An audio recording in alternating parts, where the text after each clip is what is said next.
হযরত আবু তালহা মদিনার আনসারদের মধ্যে সবচেয়ে সম্ভ্রান্ত, সবচেয়ে ধনী ব্যক্তি, প্রসিদ্ধ ব্যক্তি ছিলেন হযরত আবু তালহা রাদিয়াল্লাহু তাআলা আনহু।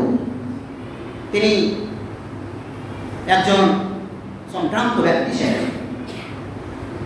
তিনি অনেক সহযোগিতা করেছেন, সাহায্য করেছেন, ইসলামের জন্য ব্যয় করেছেন, খরচ করেছেন। হযরত আবু তালহা রাদিয়াল্লাহু তাআলা আনহু তিনি কি করলেন? আল্লাহর নবীর কাছে গিয়ে উপস্থিত হয়ে গেলেন।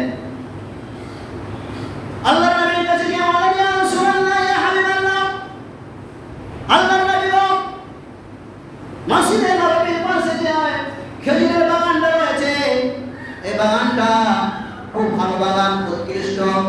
আমার যে সম্পত্তি রয়েছে, সম্পদ রয়েছে, তার চেয়ে উৎকৃষ্ট, তার চেয়ে ভালো হচ্ছে আমার সেই খেজুরের বাগানটা। এই খেজুরের বাগানটা আমি আল্লাহর রাস্তায় দান করব। এই বাগানে ফসল খুব উৎপন্ন হয়, খুব লাভ হয়, আমি খুব উপকৃত হই। এই লাভবান উপকৃত এই বাগানটা, যে বাগানে আমি কামাই করি, ইনকাম করি, সবচেয়ে ফসল বেশি পাই, লাভ করি, এই বাগানটা আমি আল্লাহর রাস্তায় দান করে দেব। আপনার ইচ্ছা মতো আপনি যেখানে যেভাবে খরচ করবেন আপনি করতে পারেন। আল্লাহর রাস্তায় আমি ব্যয় করে দিলাম, দান করে দিলাম। বিশ্বনবী বললেন, আবু তালহা শোনো, হযরত রাসূলুল্লাহ সাল্লাল্লাহু আলাইহি ওয়াসাল্লাম তিনি আবু তালহাকে বললেন, ও আবু তালহা, এই বাগানটা কি করো, সবচেয়ে ভালো হবে, উৎকৃষ্ট হবে।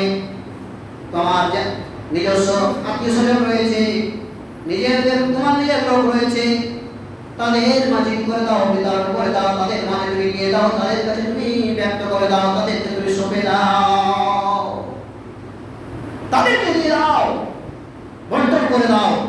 হযরত আবু তালহা রাদিয়াল্লাহু তাআলা আনহু বললেন, তিনি তার সেই খেজুরের বাগানটা তিনি কি করলেন, তিনার আত্মীয় স্বজনদের মধ্যে, চাচাতো ভাইদের মধ্যে তিনি বন্টন করে দিলেন। আল্লাহর রাস্তায় তিনি করলেন, দান করে দেবেন। বলো সুবহানাল্লাহ। আসেন কি আল্লাহর মতো? কেউ আছেন?